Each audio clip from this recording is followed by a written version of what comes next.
অন্তর্বর্তী সরকার দ্রুত সময়ের মধ্যে নির্বাচন দিতে চায় বলে জানিয়েছেন পররাষ্ট্র উপদেষ্টা তৌহিদ হোসেন।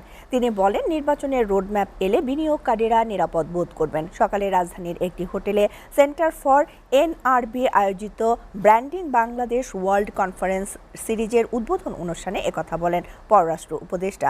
আর বাংলাদেশ ব্যাংকের governor doctor Ahsan H Mansur জানান, 5 মাসে রেমিটেন্স বেড়েছে $3 বিলিয়ন।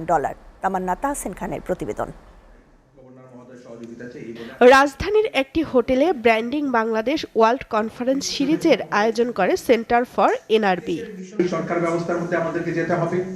বাংলাদেশ ব্যাংকের governor doctor Ahsan H Mansur বলেন, এখনো 4 মাসের ডলার রিজার্ভ রয়েছে, আতঙ্কিত হওয়ার কিছু নেই।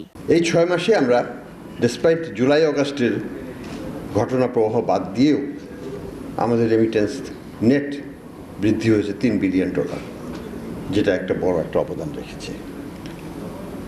আমাদের এক্সপোর্ট বেড়েছে প্রায় $2.5 বিলিয়ন। তাই $5.5 বিলিয়ন কিন্তু আমাদের অনেক কাজে লেগেছে। এই দুঃসময়ে টাকার যে পাচারটা ছিল সেটা বন্ধ হয়েছে, অর্থাৎ গুড গভর্নেন্স দেশে ফিরে আসাতে দেশের অর্থনীতিতে নেট রিটেনশনটা বেড়ে গেছে।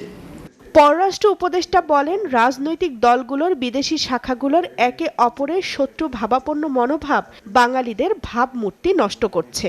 আওয়ামী লীগ, বিএনপি এবং জামাত, জাতীয় পার্টিও ক্ষেত্র বিশেষে তাদের সমস্ত বিশ্বের শাখা আছে এবং তারা এই বাংলাদেশের এখানে রাজনীতিতে যেমন এই 2 দল বা 3 দল প্রচণ্ড শত্রু ভাবাপন্ন, একই রকম শত্রু ভাবাপন্ন আমাদের এক্সপেক্টেড যারা আছেন তাদের যে দল, এই দলের যে ব্রাঞ্চগুলি আছে সেগুলো।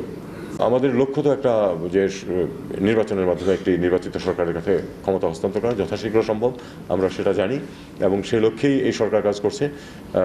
একটা রোডম্যাপ এসে গেলে আমি জানি যে অনেকেই নিরাপদ বোধ করবেন এবং ইনভেস্টমেন্ট আসবে। সেই ইনভেস্টমেন্ট না আসলে আমাদের তো চলবে না, কারণ প্রবাসী ভারতীয়রা বাংলাদেশের বিরুদ্ধে ভারতীয় গণমাধ্যমের অপপ্রচার ছড়িয়ে দিচ্ছে বলেও জানান তৌহিদ হোসেন।